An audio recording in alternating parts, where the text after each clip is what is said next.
Oh, hi there, everyone. Welcome to another Cardwell's Cauldrons here. I'm Cardwell. And I'm Kevin. And today on Geektopia Island, we finally get to build a new deck from the new set. And I think this is glorious. And it should be super fun. And I just wanted to make a Bant deck like my good old times. But with no Teferis or no Nexus of Fate. You know, get that meta trash out of here. Yeah, we're going to try to keep that out. I want more creatures in it. And today, hopefully, you'll enjoy it, and I enjoy it quite a bit. And of course, the deck is called Lawbringer's Trials. It's like I said, it's Bant, so blue, green, white. And let's get into it. Let's do it. All right. The first one, of course, is the Deputy of the Court. Deputy of Detention. 1 white, blue, 1/3. He's a wizard. He comes into play and exile target non-land permanent opponent controls. All other non-land permanents with the same name gets put under him as well. So back in the day in the old Ravnica, it used to be Detention Sphere. Well, this one's more fair, to be honest, because anyone can kill a creature. Yeah. Which is nice. But it does hit a non-land permanent, so it's really strong just because you're like, oh, you're about to Ultra Teferi, get out of here. Yeah. Or your tokens or anything. Yeah, all your treasures from your treasure map, just get them out of there, exile them forever. Like, just anything like that. Yeah. So good for that dude. Oh, yeah. Next up is a Frilled Mystic. And it's 2 green and 2 blue for an Elf Lizard Wizard. Yep. And he's got Flash, and he enters the battlefield, you may counter target spell. This guy's really make me feign for a Spell Queller. Like, I love that card back in the day in Standard. Yeah. But this is almost like it, and I really like it. Even the mana's a little hard, but we have all the Shocking Budding lands in here, so this should be good. But this dude's awesome, because he Flash countered this thing. Stop. And then you have a 3/2 to keep swinging in. Yeah. The next one, I think it's going to be an extremely oppressive card in the meta once someone breaks it, but it's Angel of Grace. 3/2 white, 5/4 flying angel. It has Flash, which it doesn't need it, but the reason why it has Flash, enter the battlefield until the end of turn, damage that would reduce your life to less than 1 is reduced to 1 instead. So yeah, that's super good. And just in case you needed to, if it's in the graveyard, you can pay 6 and exile it as the cost so they can't react to it. Your life total becomes 10. So you can pay 6, exile, your life's 10. That's pretty silly. And it's ridiculous because then you can flash this in, life's at 1, block their big dude, trade off your next turn, another turn or whatever, go to 10. Yeah, no, she's awesome. Like you said, I think the same thing. I think she's gonna do a lot in Standard. Yeah. I mean, it's a good statted creature for a 5/4 flyer. And if you went crazy and threw in Lyra's, which we don't have, but if you did, then that's a 6/5 lifelink flat. Blech. Yeah. Pretty much is what that says. Yeah. The next big dude we got is a Dream Eater, and it is 6 mana for a 4/3 Nightmare Sphinx. He's got Flying and Flash. Comes into the battlefield, you surveil 4. When you do, you may return target non-land permanent and opponent controls to its owner's hand. Remember that. I missed that. We played this in a brawl. You surveil first, and then you bounce something. Yeah, he always tried to bounce my thing, and I was like, no. You do that first. Yeah, you do that first. Get off my stuff. But this dude's just really good because he's got board control and lets you dig. Yeah. Like, all in the same. Because he bounces a thing, and he can block a thing, and lets you look through your deck. Yeah, and we'll set it up for the next few turns. Yeah. As you can tell, there was a slight thing. I love Bant Flash all the time as much as possible. Yeah. But of course, the Lawbringer of the Court is good old Azor the Lawbringer.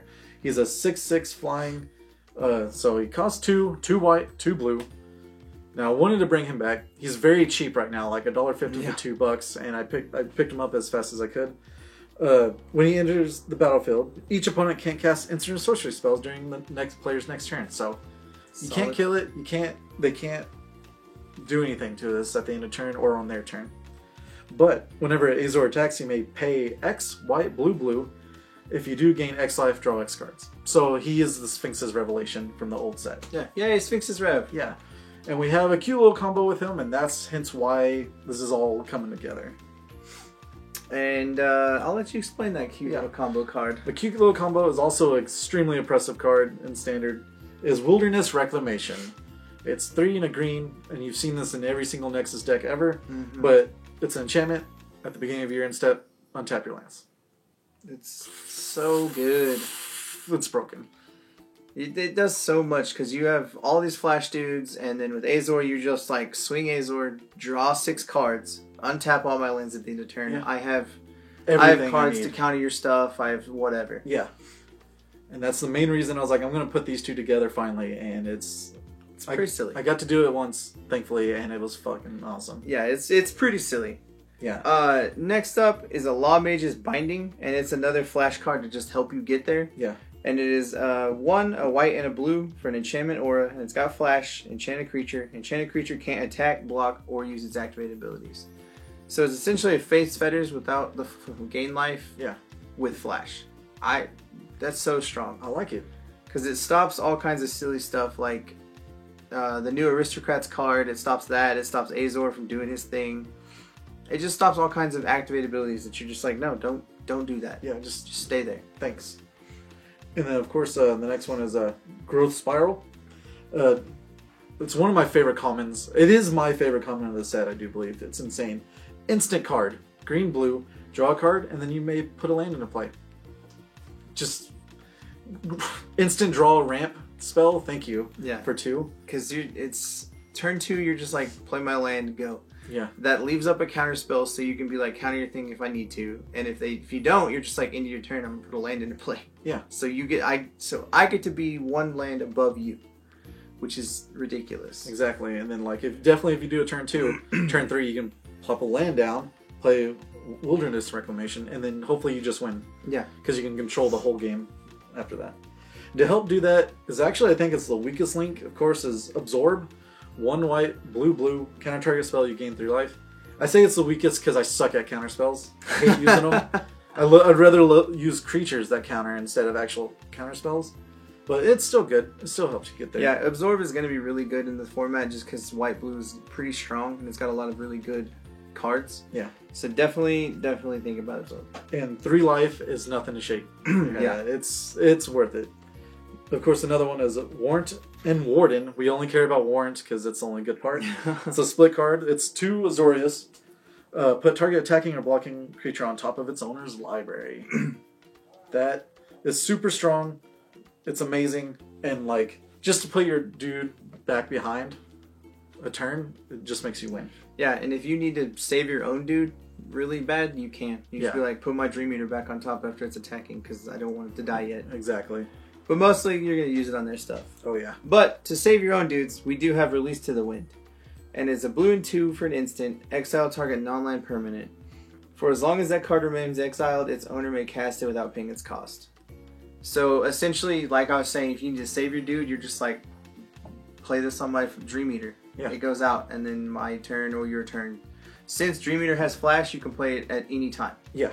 If it didn't have flash, it has to be played as a normal spell. Yeah, the timestamps are normal for each card. Yeah. But I mean, with Frilled Mystic, you're like, I need to counter that spell. Release to the Wind, Frilled Mystic. Go ahead and counter the spell. Thanks. Yeah, it's pretty silly. We have a lot of fun coming to play abilities that just get to do some silly stuff. And if you have enough of them, you can lock your opponent out with Lawbringer and this, because you're just like, blink them out. Don't play instances and sorceries. Yeah, just constantly. And the fact that this is like Cardwell Jank card number like 5, so like it's up there in my favorite Jank cards. And like if they play tokens, Deputy of Detention, you're like, okay, we'll blink them out, put them back, get all your tokens again. Like it's just done for.